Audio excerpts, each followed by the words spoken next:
সাপে কামড়েছিল তো হসপিটাল ভর্তি করেছে, ভালো হচ্ছে না। জয় কৃষ্ণকালী মায়ের জয়, জয় সোনা মায়ের জয়। আপনারা ভিডিওর শুরুতেই দেখলেন যে ভক্ত মা বলছেন যে ওনার আত্মীয়কে সাপে কামড়েছিল, হসপিটালে ভর্তি করা হয়েছিল, কিন্তু অবস্থার উন্নতি হচ্ছিল না। ডাক্তাররাও খুব চিন্তায় পড়ে গিয়েছিলেন। তখন এই ভক্ত মা কৃষ্ণকালী মায়ের নাম জপ করেছেন। ওনার বাড়ির লোকেরা কৃষ্ণকালী মায়ের নাম জপ করেছেন। নাম জপ করার পরে এবং কৃষ্ণকালী মায়ের পুষ্প বিছানায় রেখে দিয়েছিলেন যাকে সাপে কামড়েছিল।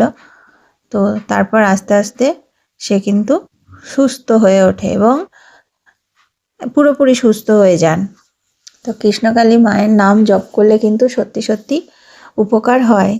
আর অসুখ বিসুখ করলে, রোগ হলে অবশ্যই ডাক্তার দেখাতে হবে। ডাক্তার দেখাতে হবে, ওষুধ খেতে হবে, সাথে মাকে ডাকতে হবে, মায়ের নাম জপ করতে হবে। মা ছাড়া কোনো কিছুই হয় না, সব কিছুই মায়ের ইচ্ছাতেই হয়।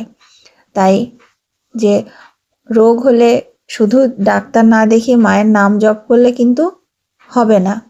মা চান যেটা নিয়ম, সেই নিয়মেই চলতে। রোগ হলে ডাক্তার দেখাতে হয়, এটাই সাধারণ নিয়ম। তো ডাক্তার দেখান, ওষুধ খান, সাথে মাকে ডাকুন। মায়ের ইচ্ছা, মা যা চাইবেন সেটাই হবেন। তাই মায়ের নাম জপ করুন, আপনি অবশ্যই কৃষ্ণকালী মায়ের কৃপা লাভ করবেন। মা কাউকে খালি হাতে ফেরান না। খালি হাতে এসে ভরা হাতে ফিরে যায় ভক্তরা। মায়ের মন্দিরে প্রত্যেক দিন প্রচুর মানুষ আসেন, অনেকেই আসেন মায়ের কাছে উপকার পেয়ে মায়ের কাছে আসেন পুজো দিতে। অনেকে বাড়িতে বসে মায়ের নাম জপ করে উপকার পেয়ে মায়ের কাছে আসেন। কৃষ্ণকালী মায়ের কাছে এসে কেউ খালি হাতে ফিরে যায় না। মাকে আপনি মন থেকে ডাকলে, বিশ্বাস নিয়ে ভক্তি দিয়ে মন থেকে ডাকলে আপনি অবশ্যই কৃপা পাবেন। মায়ের নাম জপ এর মন্ত্র সেটি হচ্ছে জয় কৃষ্ণকালী মায়ের জয়। আপনি এই মন্ত্র যত বেশি জপ করবেন আপনার ভালো হবে।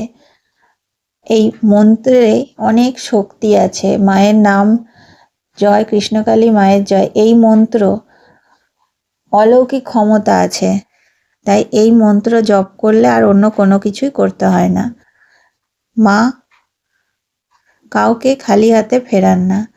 ভিডিওতে দেখছেন এই ভক্ত মা, উনি ডন্ডি কাটছেন। ওনার মনের ইচ্ছা পূর্ণ হয়েছে, তাই মায়ের কাছে এসেছেন, ডন্ডি কাটছেন, পুজো দিতে এসেছেন। তো এরকম ঘটনা অনেক আছে। আজকের এই ভিডিওতে আপনারা একটা ঘটনা দেখলেন। আপনারা চ্যানেলটি সাবস্ক্রাইব করে রাখুন, ভিডিওগুলো বেশি বেশি করে শেয়ার করে দিন। আরও অনেক নতুন নতুন ভিডিও আসবে। চ্যানেলটি কিন্তু অবশ্যই সাবস্ক্রাইব করবেন এবং শেয়ার করে দেবেন ভিডিওগুলো। কৃষ্ণকালী মায়ের মন্দিরে যারা এখনও আসেননি অবশ্যই মায়ের মন্দিরে আসুন, মাকে দর্শন করুন। কমেন্টে লিখুন জয় কৃষ্ণকালী মায়ের জয়।